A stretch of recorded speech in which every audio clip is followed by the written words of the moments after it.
तर याच संदर्भात आपल्याला ताजे अपडेट देत आहेत आपले प्रतिनिधी योगेश खरे। योगेश, आनंद गांगुर्डे सारख्या आणखीनही अनेक लोकांच्या जमिनीवर या भूमाफियांनी डल्ला मारलाय, पालिका काय करते? खरंय, पालिका काय करते म्हणण्यापेक्षा एकूणच जी काही सर्व यंत्रणा आहे, जिथं नगररचना विभाग हा सर्वात महत्वाचं काम करतो, त्या ठिकाणी कोणीही या ठिकाणी काम केलेलं दिसत नाही। थेट दुर्लक्ष करण्यात आलं आणि सगळ्या अतिक्रमण करण्यासाठी सगळ्यांना मुभा देण्यात आली असं आपण म्हणता येईल।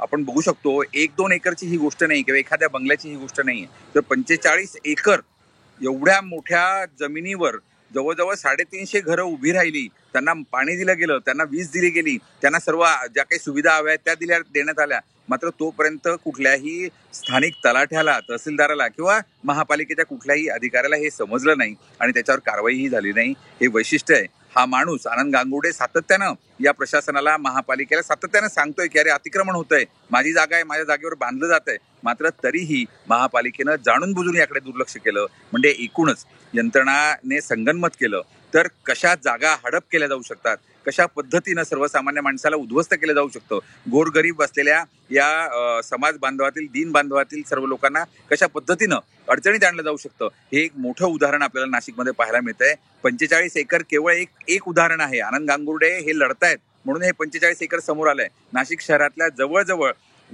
500 ते 700 एकर जागा अशा पद्धतीनं लुटण्यात, दसक परिसर आहे, वडाळा आहे, पंचक आहे, नांदूर नाका आहे, जेल रोड परिसर आहे, वडनेर परिसर आहे, अशा सर्व अनेक ज्या गरिबांच्या जागा आहेत, या सगळ्या वतनाच्या जागा आहेत, या हडपण्यात आल्या आहेत। अक्षरशः तिथं बंगले बांधण्यात आले आहेत, मोठे काही अगदी राजकीय श्रीमंत लोक, नेत्या लोकांनी सुद्धा बिल्डिंग बांधल्यात, मात्र त्यांना काहीही होत नाही। हे दुर्दैव आहे।